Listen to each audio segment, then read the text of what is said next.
तो स्टोरी की शुरुआत होती है और हमें एक एरिना में दो प्रिंसों को फाइट करते हुए दिखाया जाता है, जहाँ लोग इन दोनों में से थर्ड प्रिंस नामक पर्सन के लिए काफी ज्यादा शेयर अप कर रहे होते हैं। थर्ड प्रिंस जो कि ये बंदा होता है, ये किसी और से नहीं बल्कि अपने भाई सेवंथ प्रिंस से फाइट कर रहा था। और वाकई में ये दोनों भाई फाइट के मामले में एक दूसरे को बिल्कुल बराबरी का टक्कर दे रहे होते हैं। सेवंथ प्रिंस जो कि हमारा मेन कैरेक्टर, ये अपने पालवड़े के साथ थर्ड प्रिंस की तरफ बढ़ता है, बट थर्ड प्रिंस अपने ऑरा को अफेयर करता है और सेवंथ प्रिंस को दूर गिरा देता है। तब ये देखकर लोग पागल होते हैं क्या है कि देखो थर्ड प्रिंस कितना ज्यादा पावरफुल हो चुका है। जिस पर एक लड़का क्या था कि लेकिन ये तो hand to hand combat fight थी, तो फिर थर्ड प्रिंस ने अपने ऑरा का यूज क्यों किया। तब नीचे वाला क्या था कि अगर सेवंथ प्रिंस के पास कल्टीवेशन नहीं है तो फिर इसमें थर्ड प्रिंस की क्या गलती है। जिस पर बगल वाला क्या था कि बहस मत करो, सभी जानते हैं थर्ड प्रिंस सेवंथ प्रिंस को बहुत ही आसानी से डिफीट कर देगा, क्योंकि सेवंथ प्रिंस ने अपने कल्टीवेशन का वेग नहीं किया है। इसीलिए इस मैच को बस एक अच्छे शो की तरह इंजॉय करो। तब इधर एरिना में थर्ड प्रिंस सेवंथ प्रिंस से क्या था कि भाई हार मान लीजिए, भले ही आप हैंड टू हैंड कॉम्बैट में कितने ही एक्सपर्ट क्यों ना हो, बट बगैर अपने कल्टीवेशन को अवे किया आप मुझे कभी भी डिफीट नहीं कर पाएंगे। जिस पर सेवंथ प्रिंस क्या था कि सीट हर बार यही होता है। तब थर्ड प्रिंस क्या था कि आप जन्म में ही लूजर थे, इसमें आपकी कोई भी गलती नहीं है, जाइए अब आराम से जख्मों पर तेल मालिश करके रेस्ट कीजिए। और इतना कह के थर्ड प्रिंस यहाँ से चला जाता है। जिस पर आप सीन चेंज होता है और हमें सेवंथ प्रिंस के पैलेस का सीन दिखाया जाता है, जहाँ सेवंथ प्रिंस की जो होने वाली वाइफ थी वो उसी के भाई क्राउन प्रिंस के साथ गुलछर्रे उड़ा रहे थे। यहाँ ये लड़की अब क्राउन प्रिंस से कहती कि अगर तुम्हारे भाई ने हमें देख लिया तो। तब इसकी इतना कहते वाकई में सेवंथ प्रिंस यहाँ आ जाता है, जो इन लोगों से पूछता है क्या यहाँ मुझसे मिलने मेरी फियोंसे माँ क्यों ना आई थी। जिस पर इस बात को सुन के ये लोग घबराने के सिवा कुछ भी नहीं कहते हैं।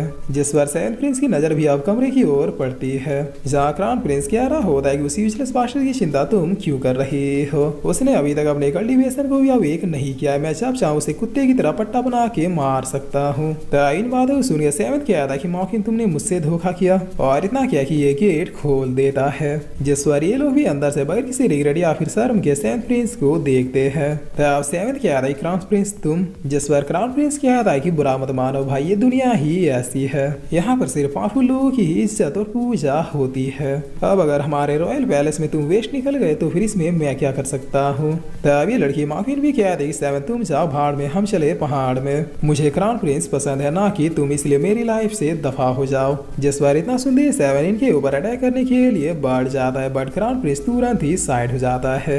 जिसके बाद ये अपने ड्रैगन मास्टर सोल को अपेयर करके सेवंथ के ऊपर एक जोरदार अटैक करता है। तब इस अटैक के लगते ही सेवंथ बाहर की ओर घसीटता हुआ जाके गिरता है और काफी हर्ट होते हुए खांसने भी लगता है। जिस पर क्राउन प्रिंस क्या था कि भाई क्या तुम्हें सच में लगा कि तुम मुझे मार सकते हो, आखिर तुम जैसे नाली के कीड़े ने ये सोचा भी कैसे। तब सेवंथ प्रिंस इस लड़की से क्या था कि तुम्हारे फादर ने हमारी सगाई भी की थी, फिर तुमने ऐसा क्यों किया। जिस पर माफिन क्या था कि हाँ मेरे पिताजी ने वो किया था, लेकिन तब तुम एक ग्रेट जनरल थे, लेकिन अब देखो तुम क्या से क्या हो गए, क्या वाकई में तुम्हें लगा कि मैं तुम जैसे वेस्ट से शादी करूंगी। तब सेवंथ क्राउन प्रिंस से क्या आता है कि तुम तो जानते हो ना कि मैं रॉयल पैलेस का ग्रेट जनरल हूँ, क्या तुम्हें डर नहीं है कि अपने भाई के मंगीतर के साथ ऐसी घिनौनी हरकतें करने की वजह से एम्परर तुम्हें पनिश करेंगे। जिस पर तभी आप रॉयल पैलेस का मेन मंत्री आते हुए क्या आता है कि उसकी चिंता आप मत कीजिए सेवंथ प्रिंस। और फिर ये मंत्री क्राउन प्रिंस को ग्रीट करते हुए क्या आता है कि आप जैसा चाहते थे चीजें बिल्कुल उसी तरह से हुई है। तब क्राउन प्रिंस क्या आता है तो फिर बता दो इस कूड़े को कि इसकी औकात क्या रह गई है।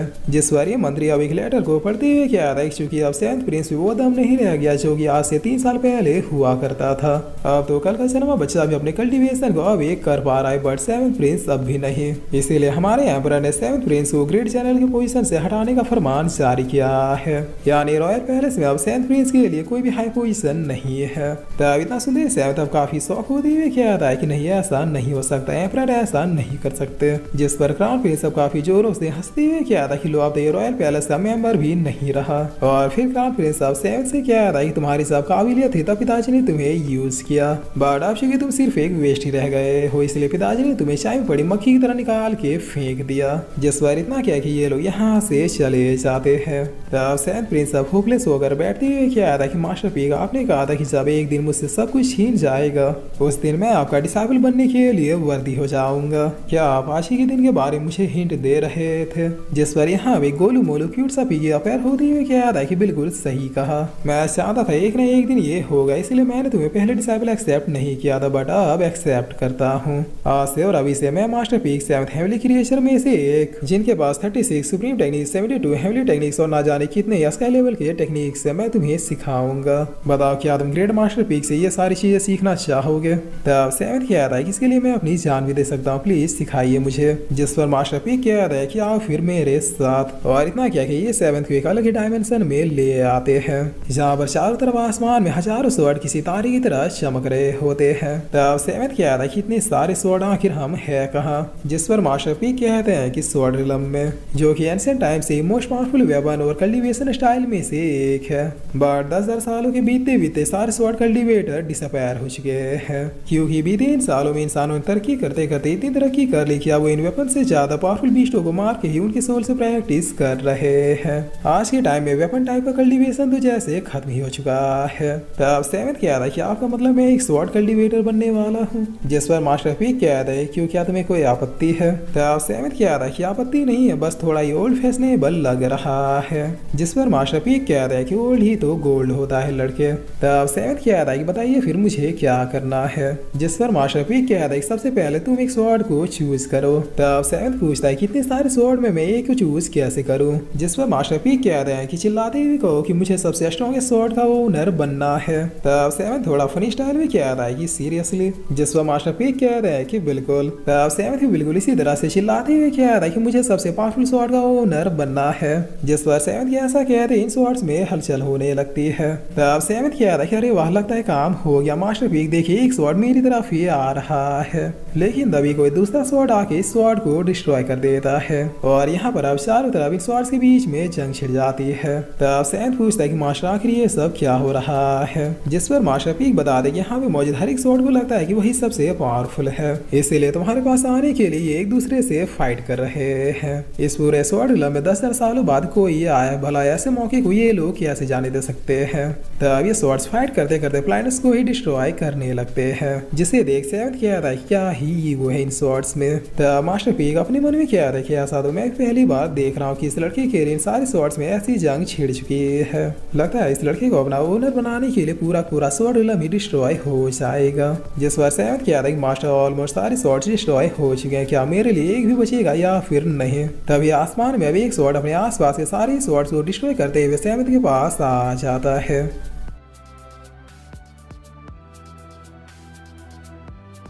और फिर इसी के साथ ही एपिसोड यहीं पे खत्म होता है। तो गाइस अब आप लोग बताइए कि सीरीज आप लोगों को कैसी लगी? मैं आप लोगों के कमेंट का वेट कर रहा हूँ।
तो लास्ट एपिसोड में हमने देखा था कि इन सारे स्वॉर्ड्स के बीच एक जंग छिड़ गए थे, बट अब कुछ देर के बाद एक स्वॉर्ड अपने आसपास के सारे स्वॉर्ड्स को डिस्ट्रॉय करते हुए 7 के पास आ जाता है। तब इस स्वॉर्ड को पकड़ते हुए 7 कहता है कि ये, जिस पर मास्टर पीक कहता है कि ये स्टार स्वॉर्ड है, यकीन नहीं हो रहा कि इसने तुम्हें चुना। 7 जैसा कि स्वॉर्ड का नाम है, इसकी बनावट भी एंशिएंट टाइम में चमकते हुए सितारे से हुए थे। इस स्वॉर्ड को अगर तुम पूरे कंसंट्रेशन और दिल से चलाओगे तो फिर इसमें इतनी काबिलियत है कि स्पेस तक को भी 2 हिस्सों में काट सकता है। एक तरफ से मान लो ये खूबसूरत स्वॉर्ड एक तबाही का मंजर है। तब सेवेंथ कहता है क्या वाकई में ये स्वॉर्ड ऐसा कर सकता है, मैं ट्राई करके देख सकता हूँ। जिस पर मास्टर पी कहते हैं कि अभी नहीं कर पाओगे क्योंकि तुम ही बहुत ही ज्यादा वीक हो। बस एक बात हमेशा याद रखना, वेपन चाहे कैसा भी हो दम चलाने वाले में होना चाहिए। वेल अब मेरे पास स्वॉर्ड्स की जितनी भी टेक्निक्स है धीरे धीरे एक एक करके मैं उन सबको तुम्हें दूंगा। अभी के लिए फिलहाल मैं तुम्हें एक टेक्निक देता हूँ जिसका नाम वन स्वॉर्ड है। चलो अब इस टेक्निक को तुम तब तक प्रैक्टिस करो जब तक तुम इसे सीखना चाहो। तब सीन चेंज होता और हमें 5 घंटों के बाद का सीन दिखाया जाता है जहाँ सेवेंथ ने इन घंटों की मेहनत से स्वॉर्ड में अपना बेसिक पकड़ मजबूत कर लिया था। जिस पर मास्टर पी कहता है कि मेरे ख्याल से तुमने लगभग इस टेक्निक को सीख लिया है। चलो अब पूरे कंसंट्रेशन से उन बादलों में छिपे चांद पर निशाना लगाओ। तब सेवेंथ भी यस मास्टर कहते हुए इस टेक्निक को चांद की तरफ कर देता है। जिस पर अब इस टेक्निक के लगते चांद बादलों से निकल के बिल्कुल चमकने लगता है। तब मास्टर पी कहते हैं कि क्या बात है, तुम तो चीजों को काफी तेजी से सीख रहे हो। जिस पर सेवेंथ पूछता है क्या वाकई में चांद मेरी वजह से निकला। तब मास्टर पी कहते हैं हाँ ये तुम्हारा ही अटैक था जिसने बादलों को साफ कर दिया। अगर तुम इस वन स्वॉर्ड टेक्निक में महारत हासिल कर लो तो फिर यकीनन एक दिन स्पेस को भी बैंड कर दोगे। बट एक चीज का ध्यान रखना, स्वॉर्ड कल्टीवेटर दुनिया में 10,000 साल पहले ही खत्म हो चुके हैं, इसीलिए ये बात किसी को पता नहीं चलना चाहिए कि तुम एक स्वॉर्ड कल्टीवेटर हो। जिस पर सेवेंथ कहता है ठीक है मैं समझ गया। तब सीन चेंज होता और अब हम क्राउन प्रिंस के पैलेस को देखते हैं जहाँ माफिन इससे पूछते हैं कि आखिर अब तुम सेवेंथ का क्या करोगे। मुझे लगता है जितनी जल्दी हो सके हमें उसे रास्ते से हटाना होगा। तब क्राउन प्रिंस कहता है डोंट वरी वो आज रात नहीं बचेगा। मैं चाहता हूँ सेवेंथ को सिर्फ रॉयल पैलेस से हटा देने से काम नहीं होने वाला, वो जिद्दी है, बदला लेने वापिस जरूर आएगा। जिस पर माफिन खुश होते हुए कहते हैं कि तुम हमेशा ही 2 कदम आगे की सोचते हो, क्या हमें सुबह होते होते गुड न्यूज मिल जाएगा। तब क्राउन प्रिंस भी यस कहता है। जिस पर मार्विन कहता है अरे देखो अचानक चांद भी कितना चमकने लगा, लगता है ये इशारा है कि तुम्हारी बात सच होने वाली है। तब क्राउन प्रिंस कहता है चलो फिर इस रात को सेलिब्रेट करते हैं, ऐसी चांदनी रात बार बार देखने को नहीं मिलती। जिस पर इधर अब हम क्राउन प्रिंस के भेजे हुए लोगों को देखते हैं जहाँ इनका लीडर कहता है कि आज सेवेंथ प्रिंस को किसी भी हाल में मारना ही है, हमने पेमेंट भी एडवांस ले लिया है। तब पीछे का आदमी कहता है कि ब्रदर आखिर उस बगैर कल्टीवेशन वाले प्रिंस को निपटाने के लिए हम लोग इतने सारे क्यों जा रहे हैं, हम में से तो कोई एक भी जाके उसका काम तमाम कर सकता था।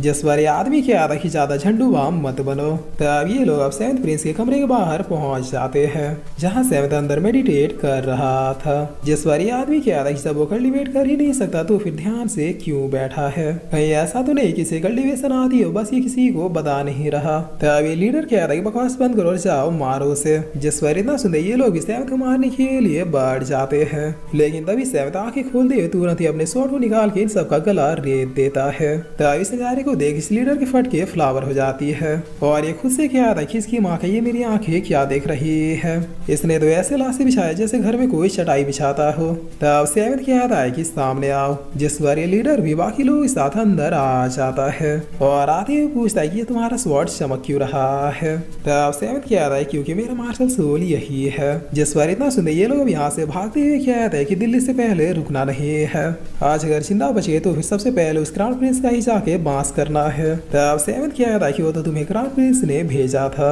और इतना कहते ही सेवेंथ वन शॉट टेक्निक का यूज करते हुए एक ही स्लाइस में सबको निपटा देता है। जिस पर अब सीन चेंज होता है और हमें सुबह का सीन दिखाया जाता है जहाँ मार्विन के फादर मार्विन से कह रहे थे कि आखिर तुमने ये क्या कर दिया, गधी की बच्ची तुम चाहती हो, इसके लिए तुम पूरी लाइफ पछताओगी। तब मार्विन के अधिक पिताजी शायद अब अच्छे से समझ नहीं पाए क्राउन प्रिंस के सामने सेवेंथ प्रिंस कुछ भी नहीं है। जिस पर एल्डर माओ कहते हैं कि खामोश हो जाओ, तुम्हें क्या लगता है सेवेंथ प्रिंस कोई मामूली बंदा है, आखिर तुम जानती क्या उसके बारे में, उसने बगैर कल्टीवेशन के कितनी लड़ाइयाँ जीती है। तब मार्विन कह रही कि वो अपने कल्टीवेशन को अवेक नहीं कर पा रहा, लड़ाइयाँ क्या खाक जीतेगा। क्राउन प्रिंस के सामने सेवेंथ बौना है और बौना चाहे पहाड़ की ऊंचाइयों में भी क्यों ना हो लेकिन बौना ही रहेगा। जिस पर एल्डर माओ इसे एक बढ़िया वाला चिपकाते हुए कह रहे हैं कि सड़प। तब मार्विन रोते हुए कह रही फादर ऐसा क्या है उस लूजर में जिसके लिए आपने मुझ पर हाथ उठा दिया। जिस पर एल्डर माओ इसका हाथ पकड़ के ले जाती हुई कह रही चलो तुम मेरे सामने जाके अभी क्या सेवेंथ प्रिंस से माफी मांगोगी। होगी। तब इधर अब हम सेवेंथ को देखते हैं जो कि अपने कल्टीवेशन में लीन था, जिस पर तभी यहाँ एक जोरदार लाइटनिंग के साथ एक पर्सन आ जाते हैं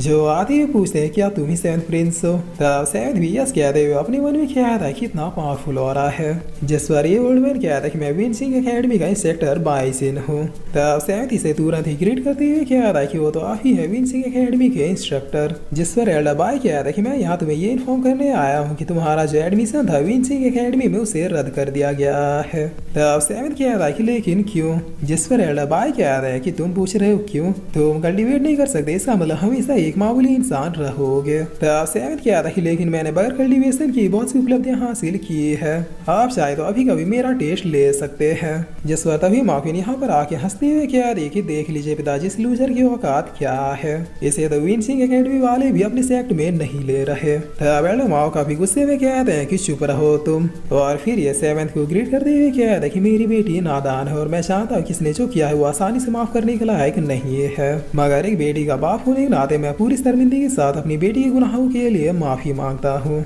माफिन कह रही कि मैं यहाँ पर कोई माफी मांगने नहीं आई और ना ही मुझे किसी बात का रिग्रेट है, तुम एक लूजर और हमेशा लूजर ही रहोगे। जिस पर एल्डर बाय कह रही कि यही दुनिया का उसूल है, चमकते सूरज को हर कोई सलाम करता है, बट नाकामी में सबसे पहले वही लोग तुम्हारे मुंह पे थूकेंगे जो पहले तुम्हारे साथ थे। सेवेंथ प्रिंस ये तुम्हारी गलती है, तुम पावरफुल नहीं हो सके और ये सब तुम्हें झेलना पड़ रहा है। और इतना क्या कि एल्डर बाय यहाँ से निकल जाते हैं और चाहते हैं कहते हैं कि इसका जो स्पॉट खाली रह गया उसके लिए किसी टैलेंटेड डिसाइपल को ढूंढना होगा। विंसिंग एकेडमी में कमजोरों के लिए कोई भी जगह नहीं है। तब उनके जाने के बाद एल्डर माओ कहता है कि लोग क्या कह रहे हैं मुझे उससे कोई फर्क नहीं पड़ता, मैं अब भी चाहता हूँ कि आप ही मेरी बेटी से शादी करें। जिस पर सेवेंथ कहता है शादी कोई मजाक नहीं जो जबरदस्ती करा दिया जाए, आप ही बेटी ने जो गुनाह किया है उसके लिए पूरे सिटी के सामने हमारी मंगनी को तोड़ना होगा। तब एल्डर माओ कहता है क्या पूरे सिटी के सामने, जिस पर माफिन अब काफी ज्यादा भड़कती है कहती है कि आखिर तुम खुद को समझते क्या हो, ऐसा करने से तो पूरी सिटी में हमारे माँ फैमिली की कितनी ज्यादा बदनामी होगी। तब सेवेंथ कहता है अगर आप ऐसा ना करना चाहे तो फिर मैं आपको फोर्स नहीं करूंगा एल्डर माओ। जिस पर एल्डर माओ कहता है कोई प्रॉब्लम नहीं, आप जैसा चाहेंगे वैसा ही होगा। तब माफिन कहता है कि आखिर आपको हो क्या गया है पिताजी, इस मुँह से आप भला माफी क्यों मांगेंगे।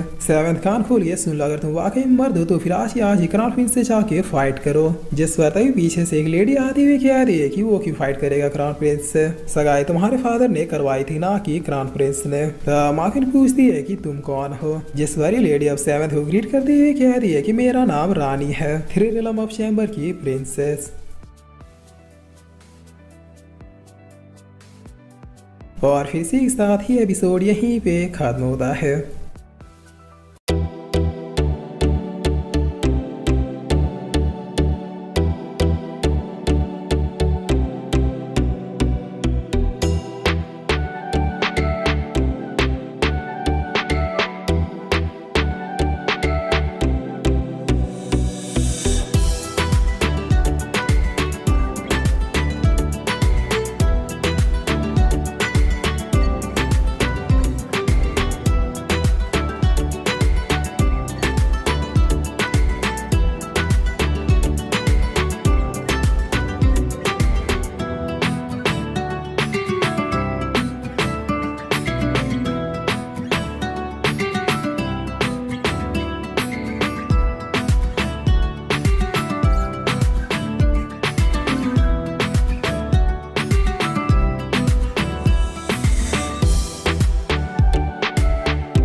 तो लास्ट एपिसोड में हमने देखा था कि ये लेडी अपना इंट्रोडक्शन देती है, कहती है कि मेरा नाम रानी है, मैं थ्री रिलम ऑफ चैम्बर की प्रिंसेस हूँ। तब सेवेंथ क्या रही थ्री रिलम ऑफ चैम्बर की प्रिंसेस क्या वाकई में, जिस पर रानी भी यस कहती है। तब सेवेंथ हमें बता रहा है थ्री रिलम ऑफ चैम्बर 3 बड़ी किंगडमों के बीच फैला हुआ एक ऑर्गेनाइजेशन है जो कपड़े सिलने की सुई से लेकर जंग में चलने वाले हथियार तक का बिजनेस करते हैं। इनका बिजनेस इतना बड़ा है कि हर सिटी का एम्परर इनके साथ अच्छे रिश्ते बना के रखता है ताकि कभी उन्हें अगर दवाइयाँ, वेपन्स या फिर खाने की भी जरूरत पड़ी तो फिर अच्छे दामों में वो इनसे खरीद सके।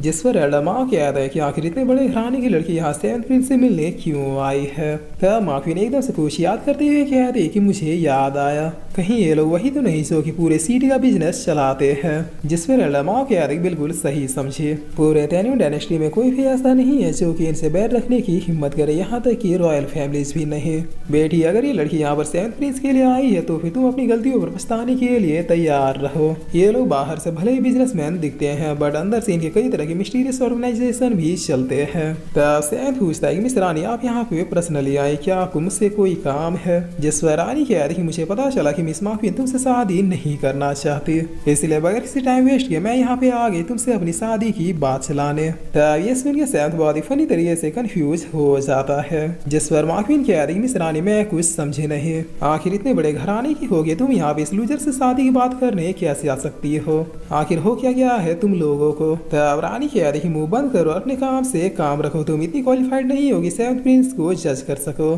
सेवेंथ प्रिंस एक बहुत ही होशियार, टैलेंटेड और जीनियस पर्सन है, तुम्हारी जैसी घटिया लड़की कभी भी सेवेंथ प्रिंस के गुणों को नहीं देख सकती। जिससे सुनिए मार्विन को गुस्सा तो बहुत आता है बट ये मिस रानी को कुछ कह नहीं पाती। तब रानी सेवेंथ से कह रही प्रिंस अगर आपको कोई प्रॉब्लम ना हो तो फिर मैं प्रिंसेस रानी आपसे शादी करना चाहती हूँ, वो भी बिल्कुल आज के आज ही। जिस पर सेवेंथ कह रहा है कि इतनी जल्दी। तब रानी कह रही ठीक है आप जब चाहेंगे तभी शादी करेंगे, बस अभी के लिए आप सिर्फ हाँ या ना कह दीजिए। जिस पर सेवेंथ कह रही हाँ मुझे भी मंजूर है। तब रानी कह रही मार्विन सुना तूने, अब से सेवेंथ प्रिंस मेरा और हम बहुत ही जल्द शादी भी कर लेंगे, इसीलिए अब दोबारा कभी मेरे प्रिंस के आगे पीछे मत भटकना। जिस पर मार्विन बहुत ही गुस्से में कह रही तुम्हारी तो मैं। तब एल्डर माँ कह रही चलो बेटी तुमने अपने नसीब को अपने हाथों से खोट दिया। जिस पर मार्विन इससे कह रही नहीं आज मैं जान के रहूंगी कि आखिर इस लूजर में ऐसा है क्या जो सभी इसे सपोर्ट कर रहे हैं। तब एल्डर माँ कह रही अब अगर तुमने दोबारा सेवेंथ प्रिंस को लूजर कहा तो फिर मुझसे बुरा कोई भी नहीं होगा। जिस पर मार्विन कह रही कि लेकिन। तब एल्डर माँ कह रही हमारे माँ फैमिली को डुबाने के लिए तुम जैसी एक ही गति की बच्ची काफी है। जिस पर इतना कह के एल्डर माँ इसे लेकर यहाँ से चले जाते हैं। तब रानी पूछती है कि बताओ फिर शादी कब हो रही है।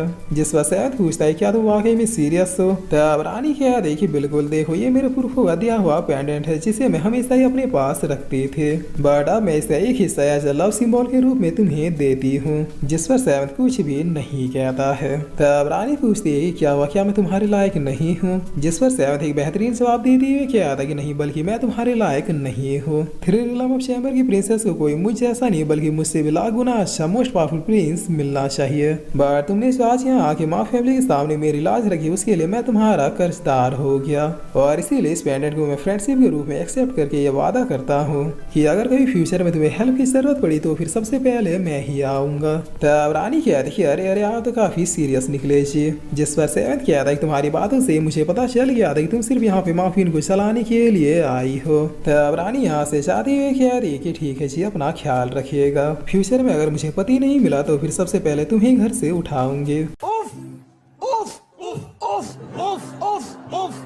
जिस बात सेवेंथ कह रहा कि अगेन थैंक यू मिस रानी। तब रानी कह रही तुम्हारे बैटल लड़ने के तरीके ने मुझे इम्प्रेस कर दिया था, इसीलिए आज मैं यहाँ पे बिल्कुल मौके पे तुमसे मिलने आई थे। जिस पर इसके पहले से निकलने के बाद ये आदमी कह रहा है फाइनली इतने सालों में आप जो चाहती थी आपको मिल ही गया। सेवेंथ प्रिंस आपका दोस्त बन चुका है, अब आगे का क्या प्लान है। तब रानी कह रही प्लान का तो पता नहीं लेकिन मैं काफी ज्यादा खुश हूँ। जिस पर ये आदमी कह रहा है क्या कोई प्लान नहीं है, कहीं आपको सचमुच में तो वो पसंद नहीं आ गया। तब रानी कह रही हाँ पसंद आ गया, बताओ कौन रोकेगा मुझे। तुम लोग इमेजिन भी नहीं कर सकते कि वो क्या कर सकता है और उसकी कैपेबिलिटी क्या है। बस मुझ पे भरोसा रखिए और आगे देखते जाइए कि फ्यूचर में वो लड़का क्या करता है। जिस पर आप सीन चेंज होता है और हमें क्राउन प्रिंस के पैलेस का सीन दिखाया जाता है जहाँ आज हुआ उसके बारे में बताते हुए मार्विन सेवेंथ प्रिंस को मारने के लिए कह रहे थे। तब क्राउन प्रिंस कह रहा कि मैंने असिस्टेंट्स को तो भेजा था बट वो सेवेंथ बच कैसे गया। जिस पर मार्विन कह रही क्या तुमने असिस्टेंट्स भेजा था फिर भी वो बच गया। तब क्राउन प्रिंस कह रहा कि डोंट वरी क्या हुआ अगर वो भाड़े के गुंडों से बच गया तो। क्राउन प्रिंस से दुश्मनी मोल लेने वाला मरेगा नहीं, ऐसा हो ही नहीं सकता।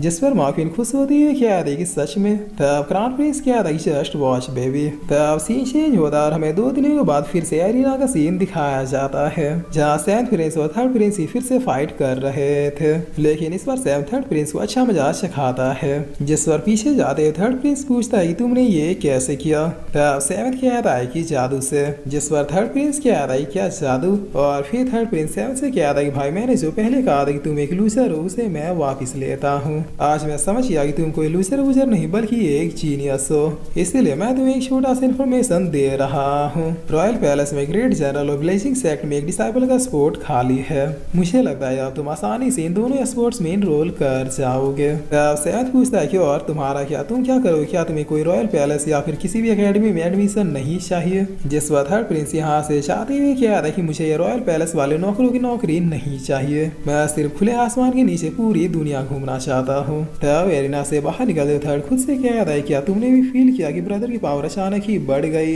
है। वो टेक्निक्स जो वो यूज कर रहा है वो बगैर कल्टीवेशन के परफॉर्म हो ही नहीं सकता। जिस पर इसके अंदर से भी एक आवाज किया था कि मास्टर मैं दावे से कह सकता हूँ कि उसके अंदर भी कोई पावर है, एक ऐसी मिस्टीरियस पावर जो उसे बिल्कुल टीचर की तरह गाइड कर रहा है। तब थर्ड क्या था कि ओहो इसका मतलब ब्रदर को भी कोई तुम्हारी जैसा मिल चुका है। वेल चलो फिर प्रैक्टिस को बढ़ा दे, मैं भला ब्रदर सेवन से पीछे कैसे रह सकता हूँ। गाइस समझ रहे हो थर्ड प्रिंस के पास भी मास्टर पी की तरह ही कोई हेवनली पर्सन है। जिस पर कुछ दिन बीतने के बाद सेवंथ प्रिंस ऐसे बाहर कहीं टहलने के लिए निकला था जहाँ दो लड़के इसे रोक लेते हैं। तब सेवंथ पूछता है कि क्या खुजली है तुम दोनों को। जिस पर ये लड़का क्या आता है तुम जानते हो कि हम कौन है। तब दूसरा लड़का क्या आता है कि और क्या तुम ये जानते हो कि हमने तुम्हें क्यों रोका। जिस पर सेवंथ क्या आता है पैसे मत मांगना, मैं घर से वॉलेट लेके नहीं आया। तब एक लड़का क्या आता है कि मैं ग्रैंडसन हूँ रॉयल पैलेस के ईस्ट आर्मी जनरल का। जिस पर दूसरा लड़का क्या आता है कि और मैं ग्रैंडसन हूँ वेस्ट आर्मी जनरल का। तब सेवंथ क्या आता है हाँ तुम मुझे क्यों बता रहे हो, क्या मैंने तुम्हारे ग्रैंडपा से कर्जा लिया है। जिस पर ये दोनों अब काफी भड़कते हुए कहते हैं कि आखिर तुम खुद को समझते क्या हो, तुम तो अपग्रेड जनरल भी नहीं रहे। हमारे महान ग्रैंडपाओं के बारे में ऐसा बोलने के लिए अभी कभी तुम माफी मांगो। तब सेवंथ क्या रहा है क्या तुम दोनों जानते हो कि मैंने तुम दोनों के ग्रैंडपाओं की कितनी बार जान बचाई है। आज वो दोनों अगर सही सलामत रॉयल पैलेस के टुकड़ों में पड़ रहे हैं तो सिर्फ और सिर्फ मेरी वजह से। इसके बावजूद भी मुझे पूरा यकीन है कि मुझे मेरे पोजीशन से हटाने में जरूर उनका भी हाथ होगा। जिस पर ये लड़का क्या आता है हाथ क्या पूरा पूरा शरीर है, बताओ क्या कर लोगे तुम। तब दूसरा वाला भी क्या आता है तुम सिर्फ और सिर्फ एक लूजर हो जिसे कल्टीवेशन भी नहीं आती। पता नहीं किस उल्लू के पट्टे ने आज से 3 साल पहले एम्परर को आइडिया दिया था जो तुम्हें ग्रेट जनरल बना बैठे थे। जिस पर इतना सुंदर सेवंथ अपने स्टार स्वॉर्ड को अफेयर करता है और फिर एक ही झटके में इनके आर पार हो जाता है। तब ये लड़का क्या था कि क्या हुआ भाई। जिसके बाद तुरंत ये दोनों जमीन में गिर के चिल्लाते हुए क्या था किसने हमारे पैरों को काट दिया।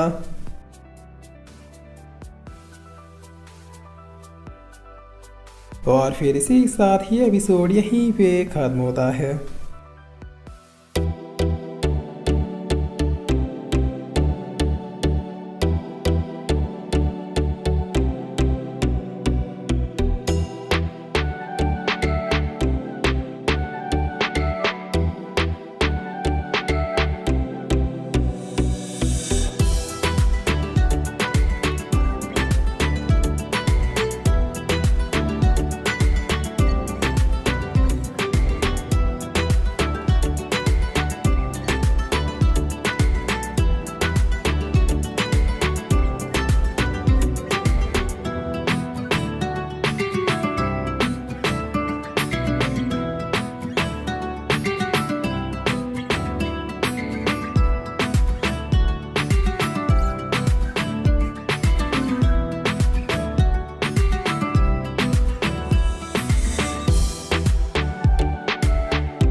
तो लास्ट एपिसोड में हमने देखा था कि सेवंथ इन दोनों के पैर काट देता है और फिर सेवंथ इन्हें डेथ स्टेयर देते हुए कहता है कि दोबारा कभी औकात से ज्यादा मत बोलना।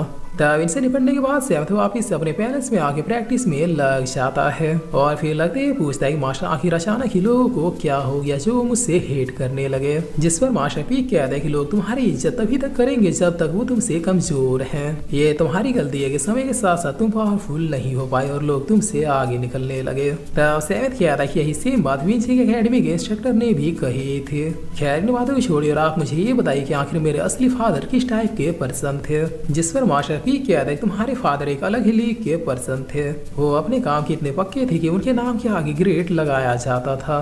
तब ये सुन के सेवंथ काफी खुश होती है, कहता है कि जानता था मेरे फादर एक ग्रेट पर्सन होंगे। बताओ मास्टर भी कह रहे कि लोग उनके नाम के आगे ग्रेट लगाते थे। और फिर सेवंथ पूछता है कि आखिर लोग उन्हें बुलाते कैसे थे, जिस पर मास्टर पीक कहता है कि ग्रेट शेफ लिसान। तब सेवंथ बिल्कुल पोपट होती है, कहता है कि क्या ग्रेट शेफ, जिस पर मास्टर पीक भी यस में सर हिलाते हैं। तब सेवंथ दोबारा पूछता है क्या मेरे फादर एक शेफ थे, जिस पर मास्टर पीक कहता है कि हाँ लड़के हाँ, तुम्हारे फादर इतने फेमस और बढ़िया शेफ थे कि दोस्त बल्कि दुश्मन भी उनके हाथों के खाने की तारीफ करते थे। तब इनकी बात करते करते यहाँ एक लेडी आ जाती है, जिसे देखते सेवंथ कहता है कि बड़ी सिस्टर आप। तब ये लेडी जो कि एम्परर की सबसे पहली संतान प्रिंसेस रियो है। ये सेवंथ से कहती फादर ने कल तुम्हें कन्फेशन के लिए रॉयल पैलेस में बुलाया है और मैं नहीं चाहती कि तुम वहाँ जाओ। जिस पर सेवंथ पूछता है कि लेकिन क्यों। तब प्रिंसेस रियो कहती है कि तुम पूछ रहे हो क्यों, ग्रैंडपा गुजरने के बाद जब से फादर एम्परर बने हैं तब से उन्हें ना तो सिटी की चिंता है और ना ही लोगों की। उन्हें अगर किसी की चिंता है तो सिर्फ और सिर्फ अपने बेटों की। वो कल तुम्हें सबके सामने ऑफिशियल रूप से ग्रेड जनरल के पद से हटा देंगे।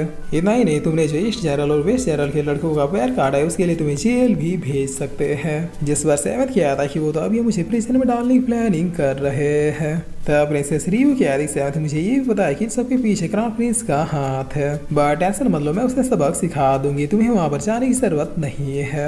जिस पर सेवंथ की आदि सिस्टर मैं सिर्फ इतना चाहता हूँ कि मेरे साथ इंसाफ हो जाए। तब प्रिंसेस रियो की आदि की शादी तो मैं भी हूँ, बट ये अंधेर नगरी चौपट राजा है। आज से 3 साल पहले जब हमारे सिटी में हमला हुआ था तब सारे प्रिंसों में सिर्फ तुम्हारे अंदर ही इतना कलेजा था कि तुमने सिर्फ 3 सालों के साथ जाकर उन्हें खदेड़ दिया। तुम्हारी बदौलत फादर आज चैन से एम्परर की गद्दी पर बैठे हुए हैं, मगर देखो कुछ ही दिनों में वो सब कुछ भूल गए और सिर्फ फादर ही नहीं बल्कि पूरा टेन्यू सीरी तुम्हारे अचीवमेंट्स को भूल गया। जिस पर सेवंथ कहता है कि बड़ी सिस्टर आप तो नहीं भूली ना, मेरे लिए बस इतना ही काफी है। तब रियो कहता है कि मतलब तुम नहीं मानोगे। जिस पर सेवंथ कहता है कि मुझे लास्ट बार फादर से फेस टू फेस मिलना ही है। तब रियो भी ओके कहते हुए यहाँ से चली जाती है। जिस पर मास्टर पी का पैर होते हुए कहते हैं पूरे टेन्यू सीरी में सिर्फ यही इकलौती पर्सन है जिसे तुम्हारी परवाह है। तब सेवंथ कहता है कि एम्परर की पहली संतान है, हम सारे सिबलिंग्स में सबसे बड़ी। इनका डिसीजन और नेचर भले ही कोल्ड हो बट ये हमेशा ही सही होती है, लेकिन एम्परर ने कभी भी इन्हें अपनी औलाद की तरह प्यार और ट्रीट नहीं किया।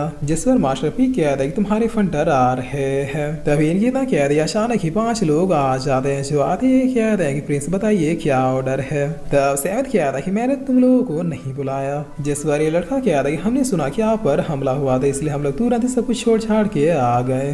तब आर्मर मैन भी कहता है कि प्रिंस प्लीज बताइए हमें कि आखिर आपके ऊपर अटैक किसने किया था, अभी जाके हम इसका खेल तमाम कर देते हैं। जिस पर सेवंथ कहता है कि कोई जरूरत नहीं। तब ये लोग कहते हैं कि क्या। जिस पर सेवंथ कहता है कि शैडोज में ही रहो, ये मेरा ऑर्डर है। तब ये लोग यस प्रिंस कहते हुए तुरंत ही डिसअपेयर हो जाते हैं। गाइस देख रहे हो सेवंथ प्रिंस के पास अपना शैडो वॉरियर भी है। जिस पर अब सीन चेंज होता है और हमें दूसरे दिन का सीन दिखाया जाता है जहाँ सेवंथ कहता है चलिए चलते हैं। तब मास्टर पी कहते हैं क्या तुम श्योर हो। जिस पर सेवंथ कहता है कि मुझे खुद से ज्यादा आपके गाइडेंस पे भरोसा है, चलिए आज आर पार कर ही देते हैं। तब मास्टर पी कहता है कि वेल डन बॉय, मैं भी यही सुनना चाहता था। और इतना क्या कि ये लोग रॉयल पैलेस की तरफ निकल जाते हैं जहाँ आसपास के लोग इसे देखते हुए कहते हैं कि देखो वो आ गया, आज तो इसे जेल में जाने से कोई भी नहीं रोक सकता, सब कुछ पहले से ही प्लान हो चुका है और अगर इसने हाथ पर चलाने की कोशिश की तो फिर रॉयल पैलेस के अंदर इसे मार दिया जाएगा, ऐसा क्राउन प्रिंस ने कहा है। तब ये आदमी कहता है कि हमें पैसे मिल चुके हैं, हमें बस क्राउन प्रिंस से जैसा कहा है वैसा ही करना है। जिस पर इधर अभी गार्ड सेवंथ को रोकते हुए कहता है कि अपना स्वॉर्ड नीचे रखो, तुम रॉयल पैलेस में स्वॉर्ड लेकर नहीं जा सकते। तब सेवंथ पूछता है कि क्यों। जिस पर गार्ड कहता है सेवंथ प्रिंस क्या तुम भूल गए कि जिसकी सुनवाई होती है वो वेपन अंदर लेके नहीं जा सकता, कहीं कल्टीवेशन के साथ साथ तुम्हारा बुद्धि भी तो भ्रष्ट नहीं हो गया। अब जल्दी से मेरा मुंह ताकना बंद करो और इस स्वॉर्ड को नीचे रखो। तब ये लोग अब दूर से कहते हैं कि ये गलत हो रहा है, एक टाइम जिसने पूरे सिटी को बचाया आज उसके साथ है ऐसा व्यवहार। जिस पर साइड वाले अंकल कहते हैं कि हम मजबूर है इसलिए क्राउन प्रिंस ने जैसा कहा है वैसा ही करना होगा। तब सेवंथ इधर एक ही लात में इस गार्ड को पीछे कर देता है, जिसके बाद सेवंथ बाकी आ रहे गार्ड्स को भी लेटा देता है। जिस पर ये लोग अब डरते हुए कहते हैं सेवंथ प्रिंस हम तो सिर्फ अपना काम कर रहे हैं, हाथ पैर चलाने वाली वैसी कोई बात तो नहीं है। तब सेवंथ इन्हें ये ऑर्डर दिखाते हुए कहता है कि अपनी सुअर जैसी आंखों को अच्छे से खोल के देखो। जिस पर इस ऑर्डर को देखते सारे लोग कहते हैं कि ये तो रॉयल ऑर्डर है। तब आसपास के लोग भी थोड़ा शौक होते हुए कहते हैं कि ये तो ओल्ड एम्परर का ऑर्डर है। जिस पर ये आदमी कहता है कि कि आज से 3 साल पहले जब हमारे तेनियम सिटी में अटैक हुआ था, तब सेवेंथ प्रिंस ने बहुत ही बहादुरी से उस बैटल को लड़के जीता था। तब हमारे ओल्ड एम्परर ने इसकी काबिलियत को देखकर अपना शाही ऑर्डर दिया था, क्योंकि सिर्फ 300 लोगों के साथ आज तक किसी ने भी बैटल को नहीं जीता था। इस ऑर्डर का होने का मतलब है कि रॉयल पैलेस में एम्परर के बाद उसी पर्सन की सबसे ज्यादा वैल्यू है। जिस पर सेवेंथ अब आगे बढ़ती है क्या जब तक ये ऑर्डर मेरे पास है तब तक कोई भी मेरा रास्ता नहीं रोक सकता, तुम चिलगोचे तो बिल्कुल भी नहीं। तब इतना क्या सेवेंथ आगे बढ़ी रहा होता है तभी इसके सामने ईस्ट जनरल और वेस्ट जनरल आ जाते हैं। जिस पर सेवेंथ पूछता है कि अब तुम दोनों क्या खुजली है। तब वेस्ट जनरल पूछता है क्या तुमने कल हमारे लड़कों का पैर काटा। जिस पर सेवेंथ कहता है कि बिल्कुल यस। तब पीछे खड़े लोग कह रहे हैं कि क्या सेवेंथ ने इनके लड़कों का पैर काट दिया, हमें तो लगा सिर्फ छोटी मोटी लड़ाइयाँ हुई है।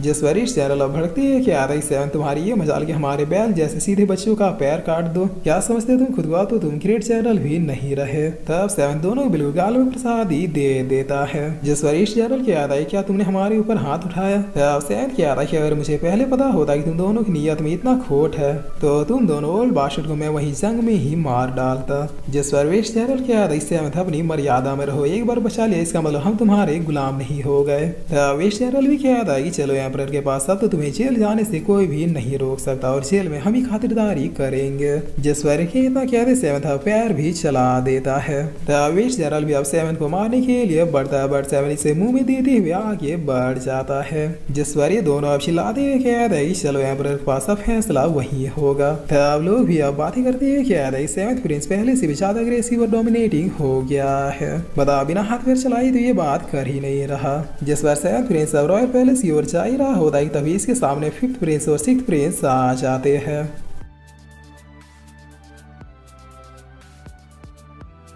और फिर इसी के साथ ये एपिसोड यहीं पे खत्म होता है।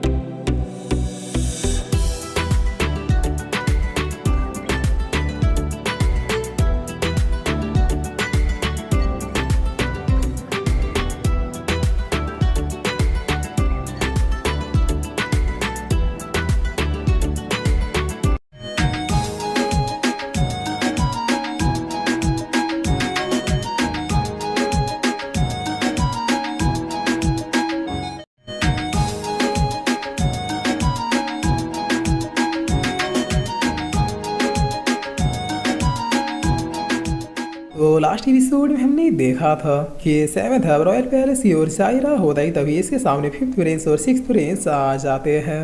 तब सेवेंथ कहता है कि भाइयों तुम लोग भी यही हो। जिस पर छठा प्रिंस कहता है कि कौन भाई, हम तुम्हारे कोई भाई वाई नहीं है। तब पांचवा प्रिंस कहता है कि लियान हम रॉयल पैलेस से और तुम गार्बेज से फर्क समझो जरा। जिस पर सेवेंथ कहता है कि समझ गया, बताओ क्या चाहिए तुम दोनों को। तब सिक्स कहता है कि साहब मैं ग्रेट जनरल बनूंगा तो फिर तुम मेरे अंडर में सेना में काम करोगे और डेली सबके सामने तुम्हें मेरा एक काम करना होगा। जिस पर सेवेंथ कहता है कि कैसा काम। तब सिक्स कहता है कि तुम रोज मुझे सबके सामने घुटनों पे बैठ के ग्रीट करोगे। जिस पर पांचवा प्रिंस कहता है कि और मैं चाहता कि विंसिंग एकेडमी में तुम्हारी जगह मैं रोल करूं। वैसे ये तुम्हारे हाथ में नहीं है, बट तुम्हारे जख्मों पर नमक रगड़ने के लिए मैं तुम्हें ये बता रहा हूँ। तब सेवेंथ कहता है कि बस इतना ही या फिर कुछ और भी डिमांड है। जिस पर फिफ्थ प्रिंस कहता है कि तुम्हें ये मजाक लग रहा है। तभी इनके इतना कहते कहते कोई इन्हें पत्थर मारता है। तब सिक्स प्रिंस बहुत ही गुस्से में कहता है कि कौन है बे। जिस पर प्रिंसेस रियो आती हुई कहती है कि मैंने मारा। तब ये दोनों थोड़ा डरते हुए कहते हैं कि दीदी आप। जिस पर रियो कहते हैं कि सर आप कौन दीदी, मैं तुम्हारी कोई दीदी वीदी नहीं हूँ। तब फिफ्थ प्रिंस कहता है कि दीदी आप हमेशा इसकी साइड क्यों लेती है, ये तो हमारे खून का है भी नहीं। जिस पर रियो कहते हैं कि अगर ये बात दोबारा कही तो फिर मैं तुम्हारी जबान खींच लूंगी। तभी यहाँ ये मंत्री आते हुए कहते हैं प्रिंसेस रियो एम्परर आ चुके हैं। तब रियो कहते हैं कि आज पिताजी का मन मुझसे मिलने का कैसे हो गया। जिस पर मंत्री कहता है कि वो तो एम्परर ही जाने। तब प्रिंसेस रियो सेवेंथ से कहती है कि मुझे कुछ ठीक नहीं लग रहा, मैं अभी तुम्हें सिटी से बाहर भिजवा सकती हूँ, क्या तुम चाहोगे। जिस पर सेवेंथ कहता है कि बड़ी सिस्टर यहाँ पे अगर कोई मेरा अपना है तो वो सिर्फ आप ही है, आपको छोड़ के भला मैं यहाँ से कैसे भाग सकता हूँ। तब रियो सेवेंथ को गधा कह के मंत्री के साथ आगे जाते हुए कहते हैं कि जान से मत मारना, जिस पर ये दोनों अब काफी खुश होते हुए कहते हैं कि आपका ऑर्डर सर आंखों पे दीदी। तब सेवन से कहता है कि हर बार तुम दीदी के पीछे छिप के बच जाते थे, लेकिन आज तो खुद दीदी ने ही ऑर्डर दे दिया। आखिर विदाउट कल्टीवेशन तुम आज हमसे कैसे बचोगे। और इतना क्या कि ये दोनों इस सेवेंथ पर अटैक करने के लिए बढ़ जाते हैं। तब सिक्स प्रिंस भी कहता है कि आज इसकी हड्डियों का बेसन बना देंगे, जिस पर इधर अब ये मंत्री पूछता है प्रिंसेस रियो आप हमेशा इस सेवेंथ को बचाते रहती थी, बट आज आपने ये कह दिया कि जान से मत मारना। तब प्रिंसेस रियो कह दी तुम्हारा दिमाग तो ठीक है मंत्री, मैंने फिर तो सिक्स को नहीं बल्कि सेवेंथ को कहा था कि उन दोनों को जान से ना मारे, जिसे सुनिए मंत्री कहता है कि क्या। तब प्रिंसेस रियो कहती है कि मेरा सेवन जंगों की जीत के आ सकता है, वो भी बगैर कल्टीवेशन के, तो फिर इन दोनों लूजर्स को मारना उसके लिए कौन सी बड़ी बात होगी। जिस पर मंत्री अब पीछे मुड़ के उन दोनों को देखता है, जहाँ सेवेंथ ने वाकई मार मार के इन दोनों का सुअर भर दिया था। तब सिक्स प्रिंस उठते हुए कहता है कि आखिर ये कैसे पॉसिबल है, ये नाली का कीड़ा एक साथ हम दोनों को कैसे पीट सकता है।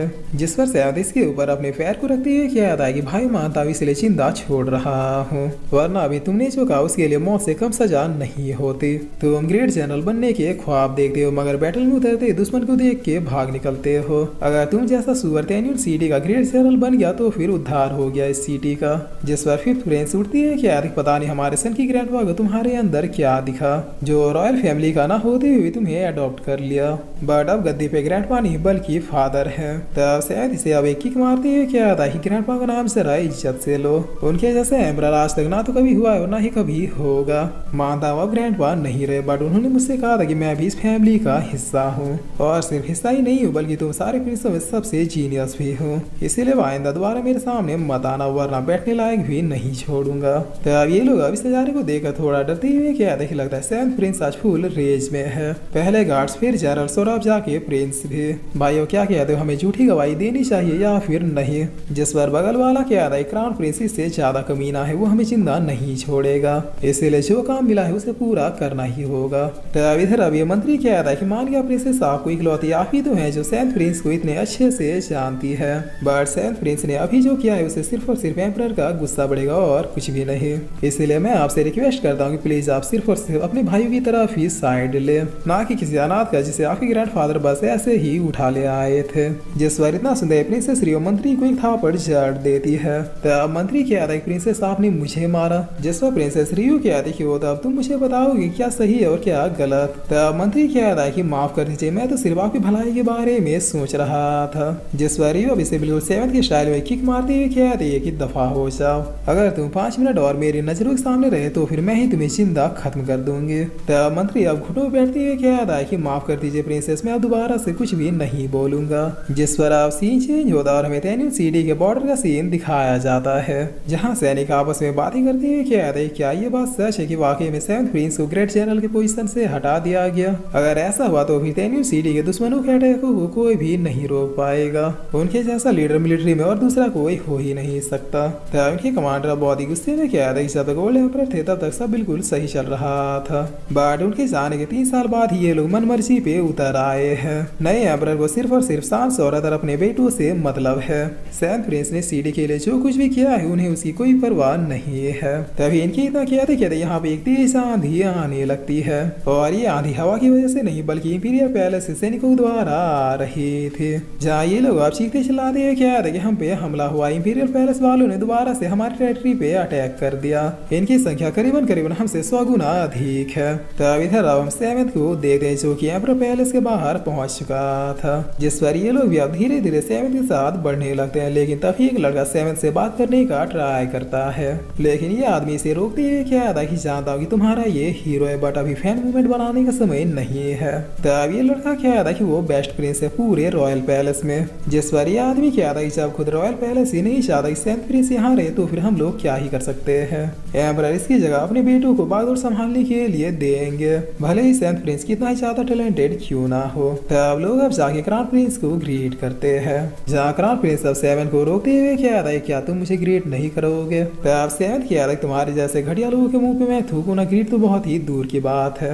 मेरी नजर में तुम सिर्फ एक ब्रेनलेस एंग्री बास्टर्ड हो। जिस पर इतना सुनते ये गार्ड अपना स्वॉर्ड निकालने लगते हैं। तब क्राउन प्रिंस कहता है कि मत करो, अब ये जो भी कह रहा है कहने दो। एक बार पिताजी इसे कम्प्लीटली रॉयल पैलेस से हटा दे, फिर उसके बाद मैं इसे देखूंगा। जिस बार सेवंथ कहता है कि तुम सिस्टर रियू से बस 1 महीने छोटे हो, बट अकल के मामले में तुम सिस्टर रियू के 1% भी नहीं हो। मुझे तो ताज्जुब होता है क्या वाकई में तुम भी रॉयल ब्लड हो। तब इतना सुने क्राउन प्रिंस सब चिल्लाते हुए कहता है कि मार डालो इसे, लेकिन तभी मंत्री अनाउंस करते हुए कहता है कि एम्परर दरबार में आ चुके हैं।